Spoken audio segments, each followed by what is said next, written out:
Mo's love of fashion began with a colorful bow tie, a caring family, and the courage to create something of his own. With Granny Helen sewing lessons and his mother's support, a childhood idea became the beginning of Mo's bows. His story shows how a personal interest can grow into a skill, a business, and a dream when practice and encouragement are part of the journey. When Mo was young, he noticed that his father always dressed with care, even for an ordinary trip. Those small moments taught Mo that clothing could communicate confidence and respect. Later, when he saw a colorful bow tie on television, he knew he wanted one of his own. His mother helped him search, but the price and limited colors led Mo to imagine a better solution. Mo's mother suggested that Granny Helen might be able to make a bow tie. In her sewing room, surrounded by fabric and patterns, Granny became a patient teacher. She showed Mo how to cut, turn, iron, and sew. After months of practice, Mo created his first blue bow tie. The moment was more than a craft project. It was the first time his imagination became something he could hold in his hands. At school, Mo's classmates did not immediately understand why he wore bow ties or spent time sewing with his grandmother. Their laughter made him feel different, but he continued. Eventually, the same classmates became curious and asked whether he could make bow ties for them. Some even offered snacks in exchange. Mo began to see that what made him unusual could also become a creative opportunity. With his mother's help, Mo created an online store and chose the name Mo's Bows. He began taking bow ties to local trunk shows every Saturday. Soon, stores contacted the family and asked to sell his designs.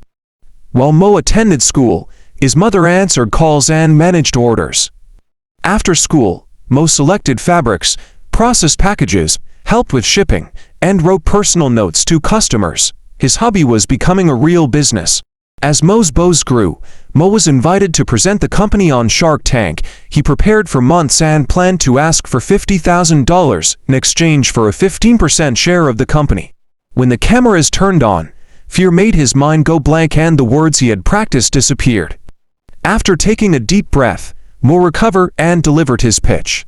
Preparation did not remove the fear, but it helped him move through it. The investors did not accept the deal Mo offered. One investor suggested a royalty arrangement, but Mo listened to the advice around him and decided not to accept it. He left the stage without a deal and felt deeply disappointed. Later, he understood that the experience had still opened an important door. Investor Daymond John became a mentor, guiding Mo toward warehouses, pop-up shops, and new ways to grow the company.